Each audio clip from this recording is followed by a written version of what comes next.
Welcome, and I begin today with the last thing we really looked at last time, which was the development of abstract expressionism during the time around the middle of the 20th century.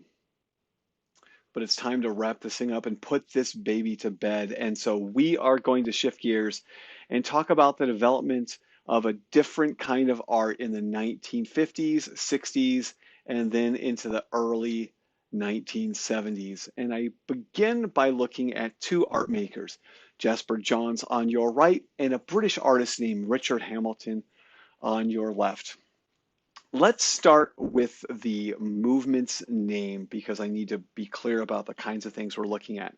We call this art period pop art, and the pop stands for the same thing it means in pop for music, and that is popular. What begins to happen during the 1950s is that art makers begin to look at all of the visual elements around them and they reimagine that in a different kind of artistic context. And so Jasper Johns, for example, is looking at the American flag, something that is popular. And popular might not encapsulate the word, but how about this? Common, right? Everyone knows what the American flag is, but he has taken that, he has reimagined it as a shape, and then made it a different media. So this thing we're looking at here is encaustic. Encaustic is essentially the painting with molten wax and pigment. So you can think of it like crayons. They're not really crayons, but it's the same idea, right? A crayon is wax and pigment mixed together, and encaustic is essentially painting with that. It's both really, really difficult to work with, and difficult to maintain, but it does provide a kind of shine and sheen to it.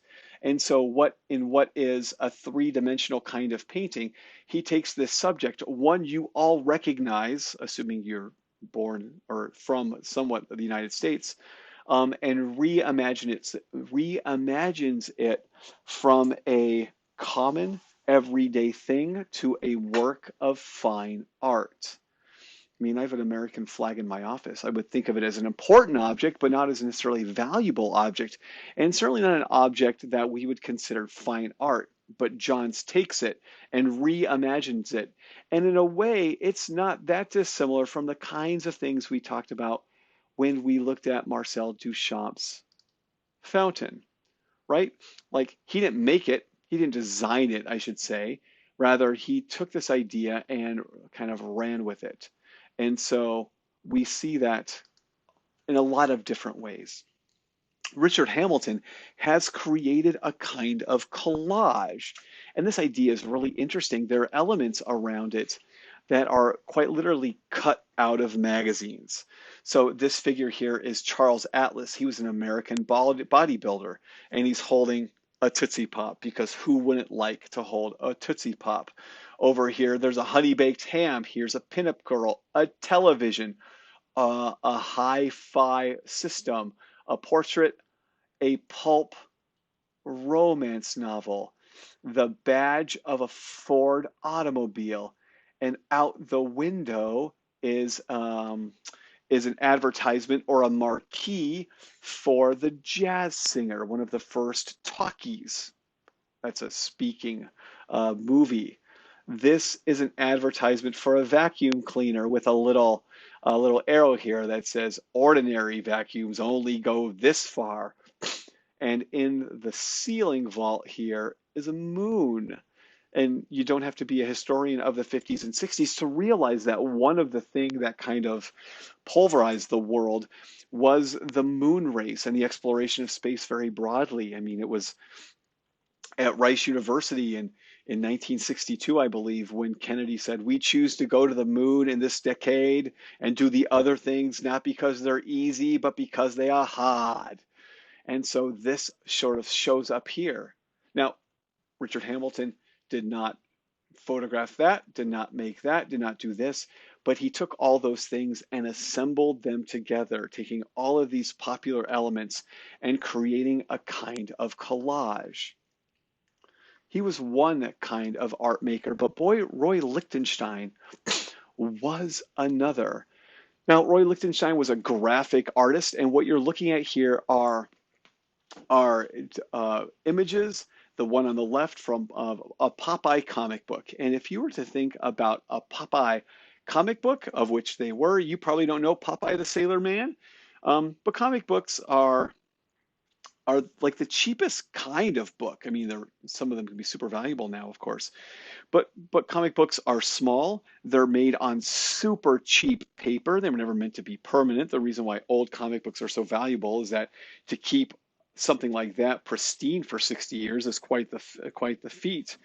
And he takes an image that originally was 2 inches by 2 inches and makes it 10 feet by 8 feet, while still maintaining the comic book aesthetic of it. And so in a lot of ways, this sort of looks like what Gauguin was working through in the 1880s. I have a Blu-ray collection of Looney Tune cartoons, which I've always loved. I mean, I love the Roadrunner. I love like Foghorn Leghorn and Yosemite Sam and all that nonsense. But those cartoons are colored like this: dark outline, flat color. So look, red, yellow, white, blue. And here they kind of get some texture added in the screening process. So Lichtenstein takes a work of art, and I'm using that phrase in air quotes, that was small and has completely blown it up from its original context to something that is much, much larger, from 2 by 2 to 8 by 6, and then put it in an art gallery. And he sometimes does this to such an extent that you can understand the ways in which these things are made. Like, these are all solid colors, I think we can agree, but one of the ways in which images were made in newspapers up through the 1990s was through something called a Ben-Day dot, Benday, and they were photographic reproductions that provided value in images. So this has no value, right? Just red with dark outline. But this face here has been shown as if it's kind of grayish, and the way it has, let me see if I can blow this up here. Try that. Look at that. It's made out of dots, right? So this figure is white with black, and you put those together and you get a different aesthetic. So these objects also work with this idea of Ben-Day dots. And these are the same kind of thing that we saw with Popeye. They are cartoon stills from sappy, like intended for a young teenage girl audience, blown up to an enormous scale. I'll say it again just in case I didn't before. Roy Lichtenstein was not the comic artist who designed Popeye, nor did he do these. He is, for all intents and phrases, stealing somebody else's work of art, blowing it up and passing it off on his own. I mean, this is what that looks like. These are Ben-Day dots. So he's even utilizing the photomechanical process that was used during the time, even though it's almost like a kind of Seurat, isn't it? I mean, way back when in 2007, during a previous election cycle, I donated money to our particular political campaign. Please forgive me, but here's my Obama Ben-Day dot shirt, right? So these are Ben-Days, and these actually showed up in uh, newspapers up through the 1990s, when we eventually found a different technique as a way of representing different tones. But Lichtenstein does all kinds of things like these. These are popular in the 1960s. An art maker who begins doing things like that as well is Andy Warhol. Andy Warhol is an artist from Pittsburgh. He trains at the Carnegie Institute, and he gets his early career going in graphic arts. I mean, he designs advertisements and product boxes and things like this. And as time goes on, he becomes increasingly interested in silk screening, which is a modern version of the engraving or etching. Like a silk screen allows you to duplicate the same thing over and over through the creation of a stencil.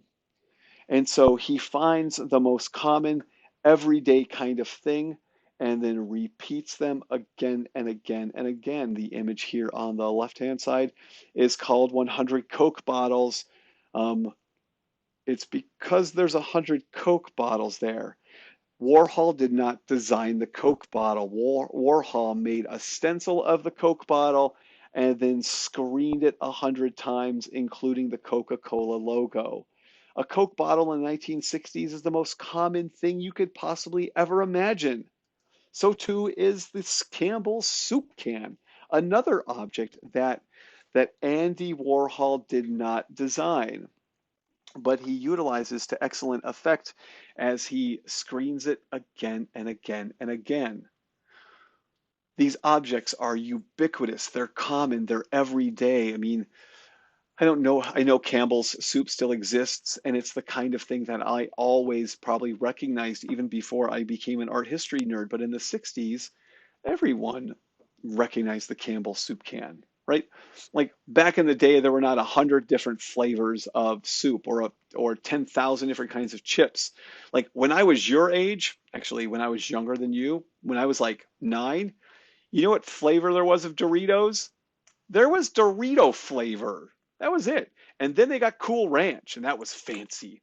And then they began to do all these other flavors. But when I was a kid, we had Doritos. And the same is true of soup. Back in the 1960s, there was Campbell soup. There might have been Progresso too, for all I know. But it's not like there was 100 different soup brands. So this was the kind of thing that was instantly recognizable. But Warhol wasn't just interested in recognizable physical objects. He was interested in recognizable people objects. And it's really hard for us to sort of understand what an icon Marilyn Monroe was during her own lifetime and then immediately following her own lifetime. Um, I'll never forget about, oh gosh, maybe like 10 or 15 years ago. I certainly had more hair, whenever it was. And I said something like, I don't know what the equivalent of Marilyn Monroe is now. And one of my students said, Britney Spears. And I said, don't make me laugh. My goodness in heaven. Britney Spears is a no talent hack. Sorry, name the best singing performance ever by Britney Spears. Okay. Marilyn Monroe won an Oscar, right? And she was like the thing. Maybe the closest you got is Lady Gaga, like maybe. But Marilyn Monroe was that thing. Um, Go find her YouTube video of singing to Jack Kennedy on his birthday. And Warhol became fascinated by the cult of celebrity that surrounded her, particularly after her death, because she died young in her prime in suicide. And so the object you're looking at on the left-hand side is called Marilyn Diptych. I'll say more about the title in a second, but think about what he's done. He's created a stencil for her and reproduced it 50 times in black and white and then color. I mean, this is a single one, right? Just gold Marilyn. But the thing is like once he made one of these, he could repeat them again and again and again. And it's hard to think about these things in this way, but do you remember what a diptych was? Or better yet, a triptych. What's a triptych? Well, a triptych was a 3-paneled altarpiece, and a polyptych was a 2-paneled altarpiece. And he's calling this Marilyn diptych. Now you can think of it as having 2 wings, I suppose. Like that has 2 wings. And you can't really see what's going on this diptych, but I'll give you a little hint. Here's Mary, here's Jesus, there's crucified Christ, there's Mary, there's John. So what is he saying about Marilyn? He's like putting her in the pantheon of the Judeo-Christian gods. Like she's not just an icon, right? She's also almost divine. And Warhol works through this idea, which I'm just sort of fascinated by. So this is in honor of my mother, who loved Elvis Presley. He began working through Elvis Presley for a while. This is the notorious Three Elvises. Um, at my house, and where is it now? Oh, it's upstairs in one of the bathrooms. How appropriate. Um, so I've mentioned to you Gilbert Stuart. Let me show you a Gilbert Stuart portrait of the George because he's in my book and I love George Washington. So this is Gilbert Stuart's portrait of George Washington. It's the first one that he did. It's the Athenaeum portrait. It was done in 1796. He also does something called the Vaughan portrait. It's the other side of George Washington's face, and that's the Vaughan type. This is the Athenaeum type. And he also did something called the Lansdowne type. That's the full-length portrait of George Washington. Gilbert Stuart painted more than 100 portraits of George Washington. And he joked, as I've told you before, that painting George Washington was sort of like painting a $100 bill. Gilbert Stuart reproduced them, right? Again and again and again. And Andy Warhol is reproducing them again and again and again. So in 2005, when the Metropolitan Museum of Art did a Gilbert Stuart show, the poster they sold, and museums always do this, they sell a poster for the show. And I bought this because I was writing my dissertation on Gilbert Stuart, was one of the guys. My master's thesis was on Gilbert Stuart. I love Gilbert Stuart. So I bought the poster.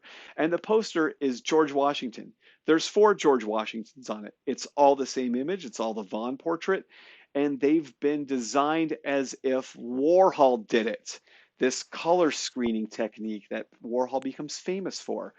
Because what Stuart did with George Washington, doing it again and again and again and again, is what Warhol was doing when silk screening these objects and reproducing them. So that's a great example of pop art. But there's other kinds of things that happen too. And I bring this in because you might see it in all kinds of places around the United States. And that is the large scale pop art of a really cool art maker named Klaus Oldenburg. Oldenburg takes kinds of things that you would see all the time, things like safety pins and clothespins, and he takes them from being 2 inches tall and makes them 40 feet tall. And then they go outside in public spaces. So one thing he does is he plays with scale.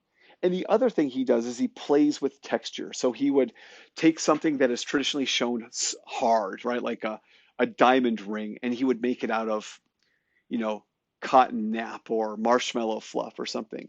So here's his soft, egg beater, and there's sketches that survive. And so this is a diagram of the object, but he's also conjuring up this advertisement here, or the loop of this Dutch woman's gown, or maybe the upper torso of a woman. I mean, this is all part of his ideation process.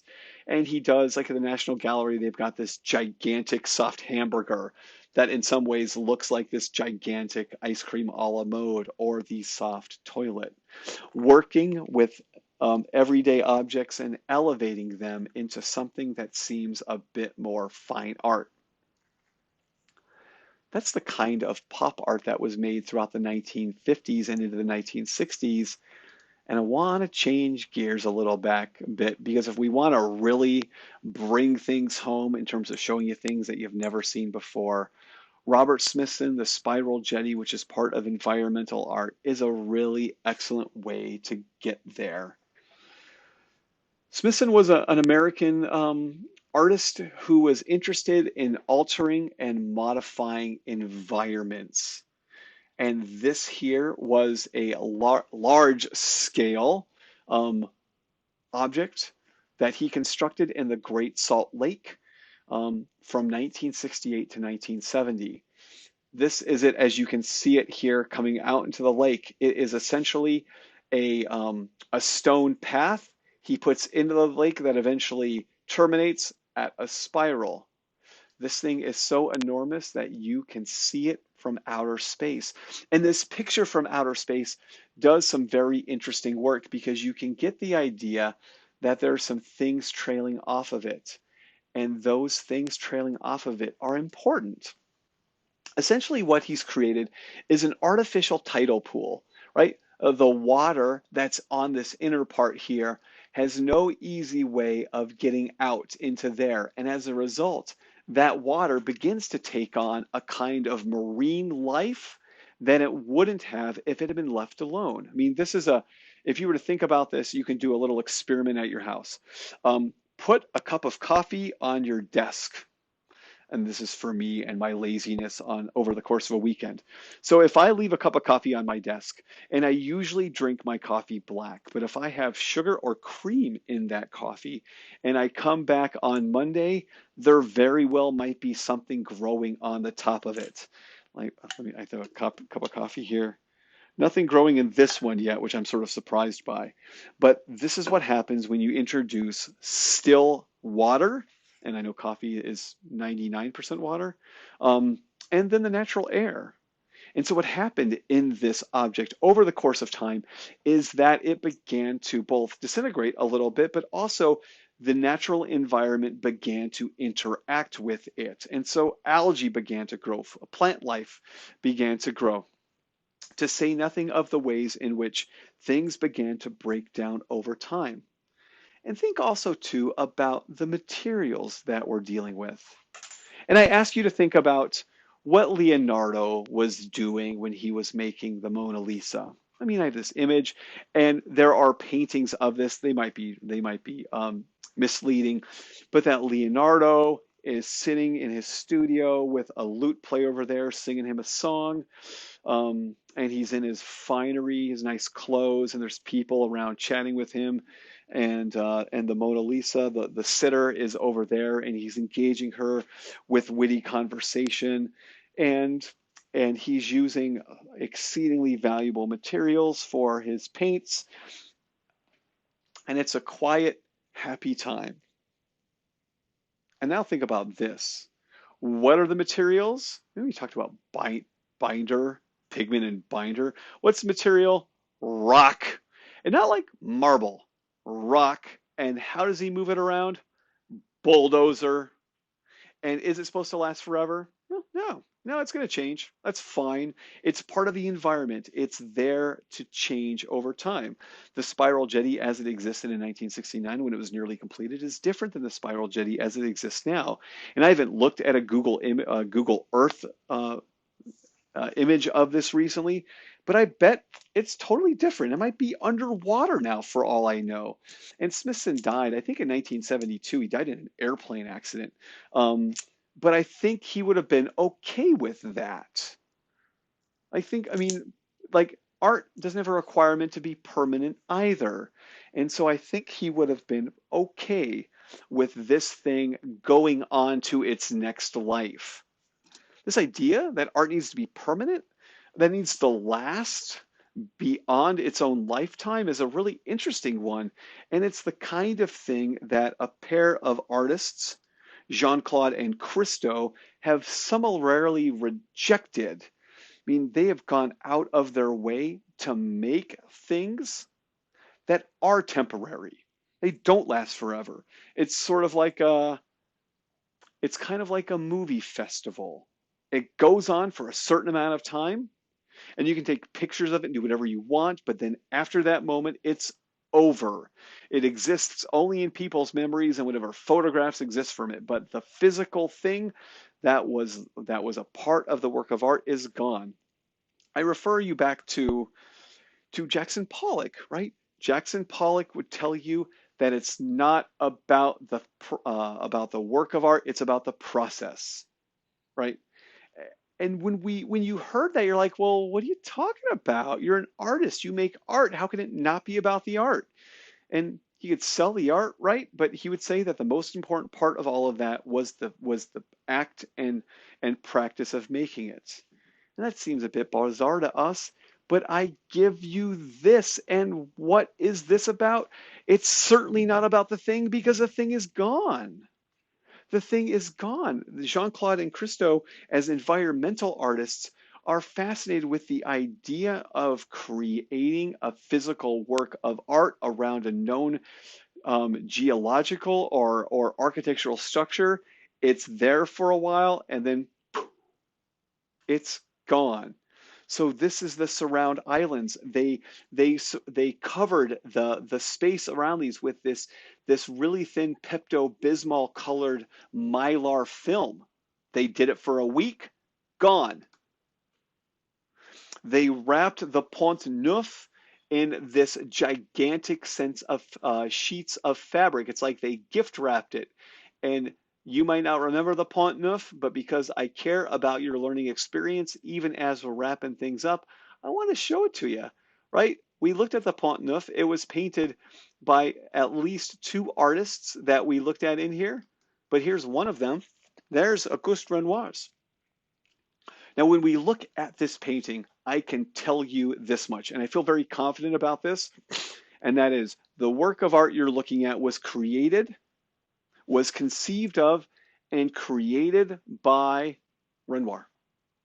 That Renoir had a canvas, he had a palette, he had paintbrushes, and he made all of this small painting. But now I call your attention to our second Pont Neuf here. And do you think Jean-Claude and Christo did all of that work? I mean, do you think Smithson did all of that work? So are they artists or are they designers? Because I can guarantee you that the amount of work it takes to wrapping either a bridge in the middle of Paris or the Reichstag in Berlin is more than just two people, right? That's not a two-person job. I would love to see it. That would be hysterical, watching two people lose their minds trying to do all of that. Instead, Christo and Jean-Claude had the idea, and then the idea was brought to fruition by an army of people, people who stitched together fabric, because goodness knows that's more than a two-person job too. So they have to create the thing, and then they have to install the thing. All of that would take an army of people, weeks to construct and days to install, if not weeks as well. And so, all things considered, it's weird to think of them as being the creators or the artists. And when I think about them, you know what I think of them? I think of them as being the directors. So when you watch a Tarantino film, because Quentin Tarantino is in love with movies and he's also in love with Quentin Tarantino, one of the things his movies often start with is a film by Quentin Tarantino. And I don't mean to suggest that that's not the case, but movies are not a single authorship. That movies are made by a team of people because the director doesn't do everything. As a matter of fact, compared to many people, the director doesn't do the most things. So in the fall of 2019, I have the honor of teaching a film class at Louisiana Tech University. And the course, it's an art appreciation course, but I'm taking a slightly different approach to it because we're going to arrange it around the films of Steven Spielberg.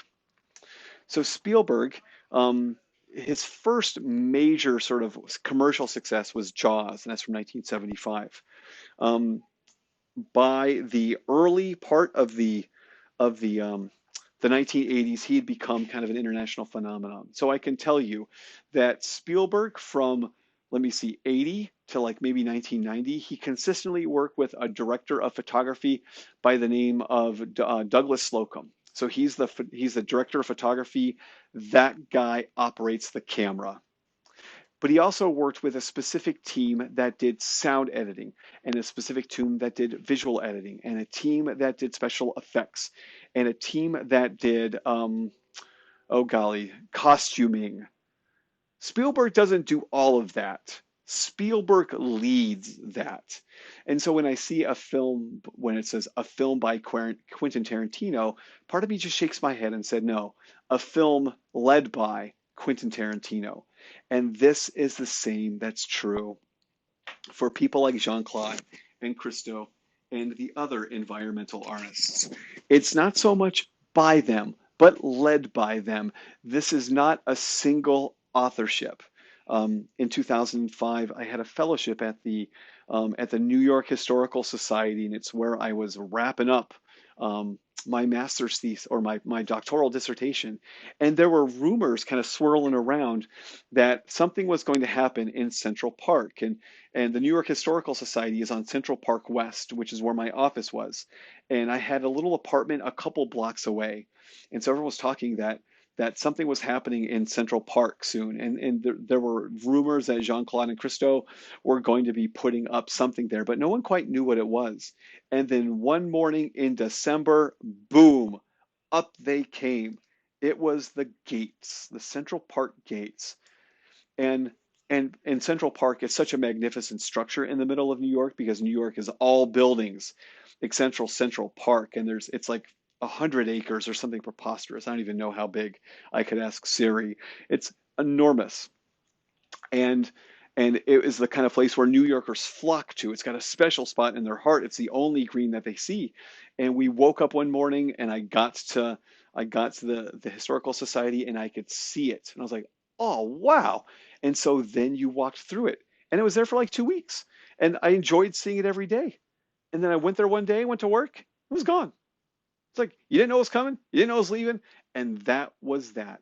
And think about how different this is compared to some of the things we've looked at in here. The environmental art changes the scale of things. We're no longer bound by the size of our support. Our support is the earth. Remember way back when, and I talked about, wood panels can be big. You can be 10 foot by 5 foot, but you got to be careful because the wood can warp. So if you're painting on wood panel, you can maybe do 50 square feet. And then we talked about canvas, and I said, you know what? You can make canvases pretty big, right? I've seen a painting that's 30 feet by 20 feet, and that's 600 square feet. That's pretty big. But you're always limited by the size of the loom that the canvas was made on, and so you can't make them enormous. But frescoes are really big. You can make a fresco as big as you can make a wall. The Sistine Chapel is, 6,000 square feet, for example, and that seems really big.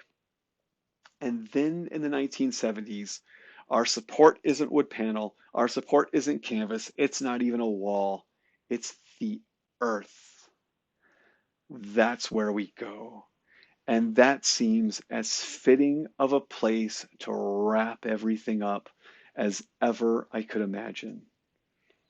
My friends, you have survived, I think, 39 of these things with me talking with you about the history of art and why it matters. Thank you. Thank you for being on this journey with me. All good wishes. And if you ever end up at Louisiana Tech University, come find me. I'm in George T. Madison Hall, room 104. Do take care.